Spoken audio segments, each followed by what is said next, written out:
Não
Não perco nada em acreditar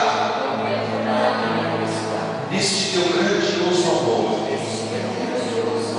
Já está provado. E se fosse necessário, o Senhor faria de novo, morrendo na cruz por mim. Muito obrigado, Jesus. Aplauda a Jesus. Aplauda o Espírito Santo de Deus.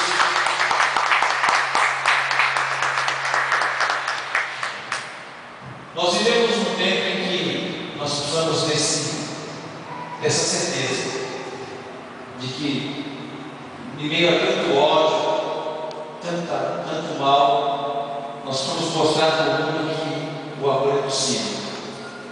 E o amor de Deus é possível. Pelo amor de Deus. Dentro das nossas famílias, nos ambientes onde nós estamos, nós precisamos levar esse amor de Deus que o Espírito Santo tem derramado. Nós vamos mostrar ao mundo que há uma alegria, que há um Deus verdadeiro, que a esperança não acabou, que é possível um mundo novo a partir da graça de Deus que tem se derramado. E é nesse lugar que nós renovamos nossa esperança. Amém? Dê um abraço ao seu irmão e diga: coragem. Coragem. Coragem. Coragem.